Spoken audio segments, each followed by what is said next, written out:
Hi there.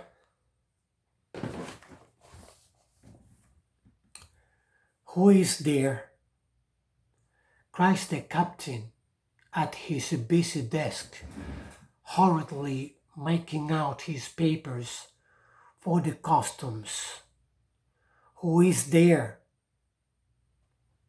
Oh, how that harmless question mangles Jonah. For the instant he almost turns to flee again, but he rallies. I seek a passage in this ship to Tarshish. How soon sail ye, sir?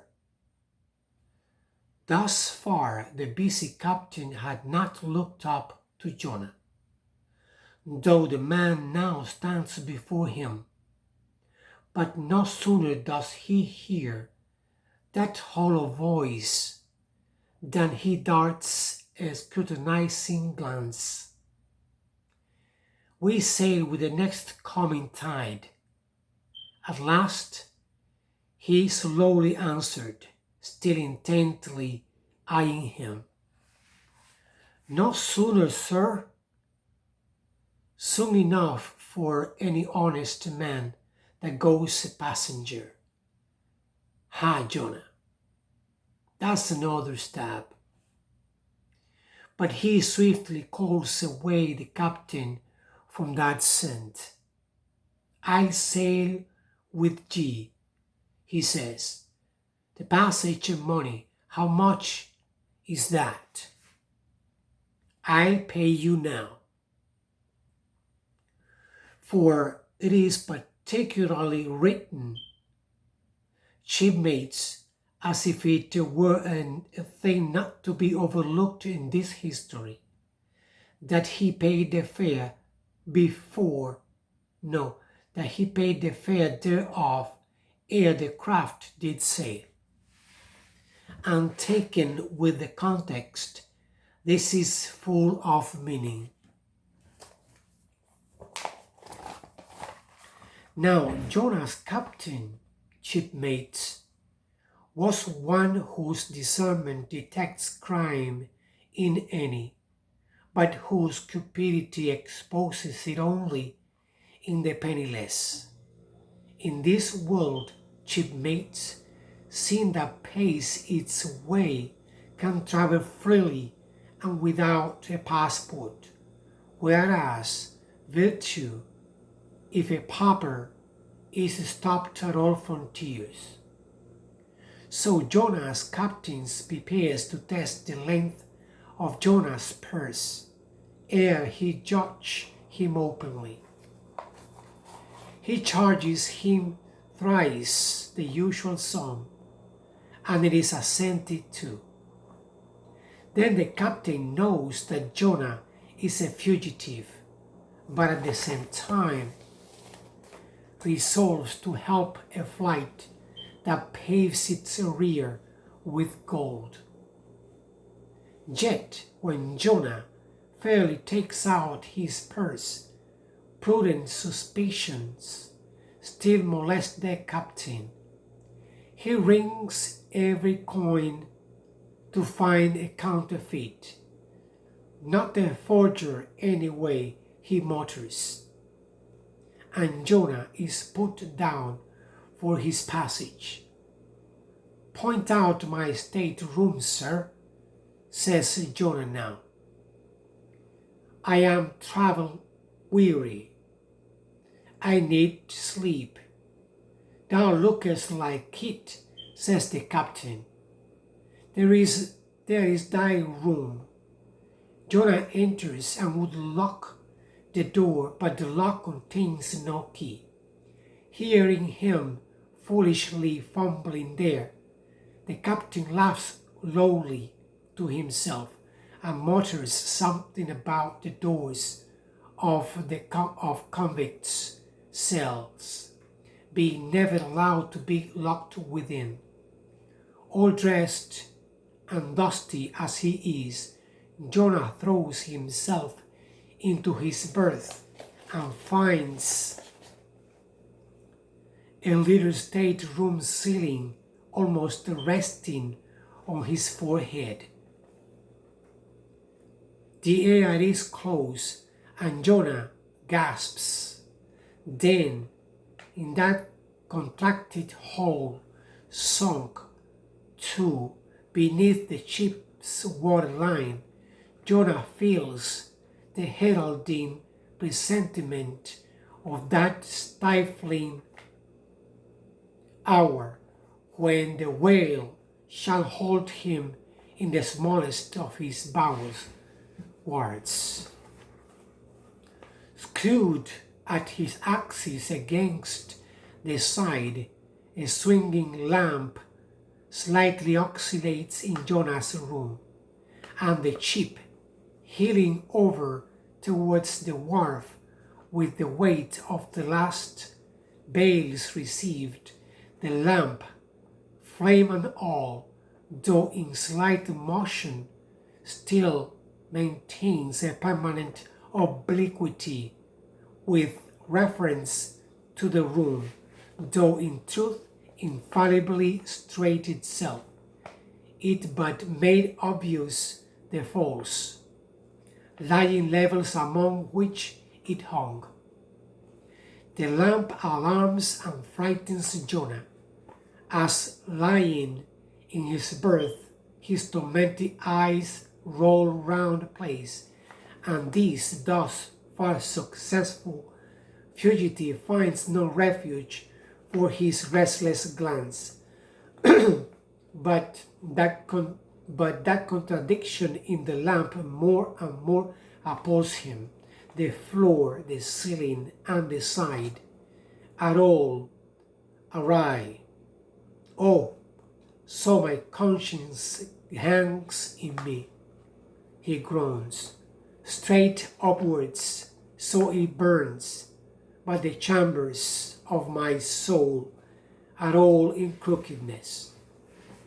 Like one who after a night of drunken revelry hies to his bed, still reeling, but with conscience yet pricking him, as the plungings of the Roman race horse, but so much the more strike his still taxing to him, as one who in that miserable plight still turns and turns in giddy anguish, praying God for annihilation until the fit be past.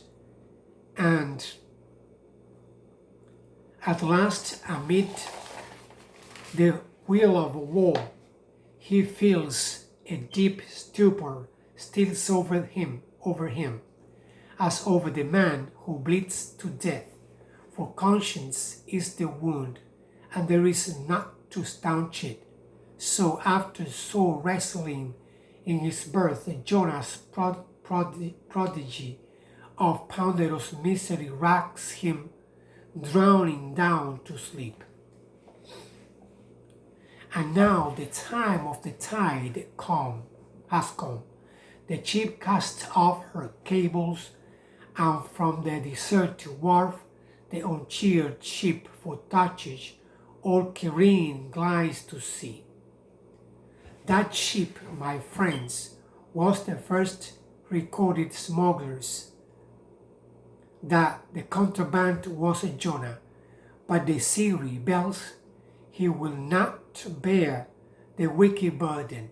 A dreadful storm comes on. The ship is like to break.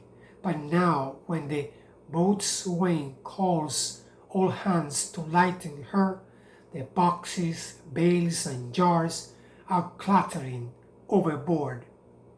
When the wind is striking and the men are yelling, and every plank thunders with trampling feet right over Jonah's head.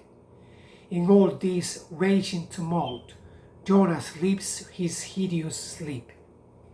He sees no black sky and raging sea, feels not the reeling timbers, and little hears he or heeds he the far rush of the mighty whale, which even now with open mouth, is cleaving the seas after him. Aye, shipmates, Jonah was gone down into the sides of the ship, a berth in the cabin, as I have taken it, and was fast asleep. But the frightened master comes to him and shrieks in his dead ear, "What meanest thou, O sleeper? Arise!" Startled from his lethargy by that direful cry, Jonah staggers to his feet and, stumbling to the deck, grasps a shout to look out upon the sea. But at that moment he is sprung upon by a panther billow leaping over the bulwarks. Wave after wave thus leaps into the ship, and finding no speedy vent, runs roaring fore and aft till the mariners come nigh to drowning while yet afloat. And ever as the white moon shows her affrighted face from the steep gullies in the blackness overhead, aghast Jonah sees the rearing bowsprit pointing high upward, but soon beat downward again towards the tormented deep. Terrors upon terrors run shouting through his soul in all his cringing attitudes. The god fugitive is now too plainly known. The sailors mark him more and more, setting grow their suspicions of him, and at last fully to test the truth, but referring the whole matter to high heaven, they all outward to casting lots to see for whose cause this great tempest was upon them. The lot is Jonah's, thus discovered. Then how furiously they mob him with their questions. What is thine occupation?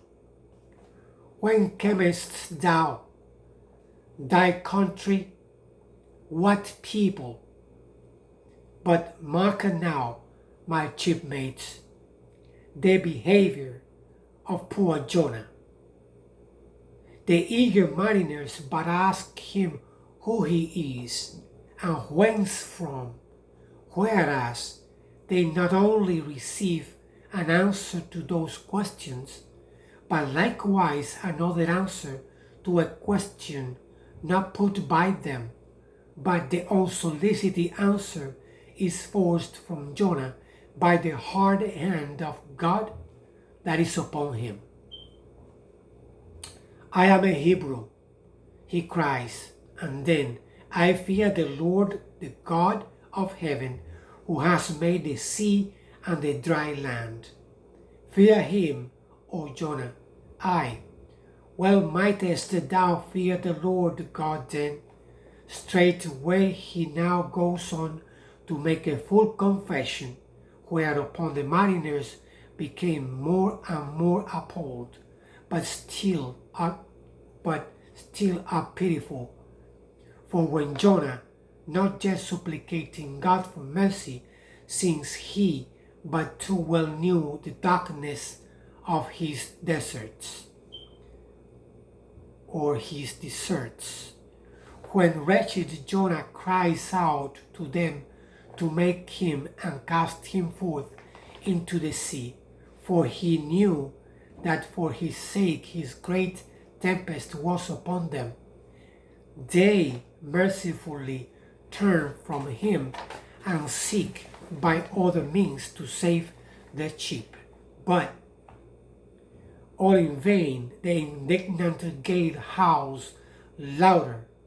Then with one hand raised invokingly to God, with the other they not unreluctantly lay hold of Jonah. I will continue in the future. Now,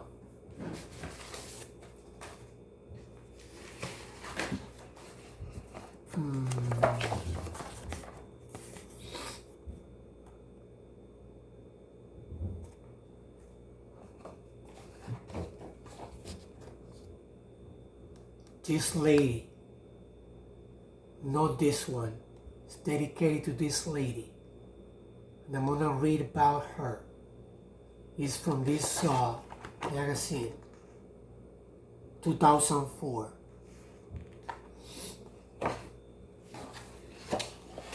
Her name is Annie Moore, and this video I dedicated to her. Irish immigrant Annie Moore, here in 1910.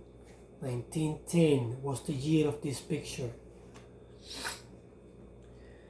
Here in 1910 with daughter Mary Catherine.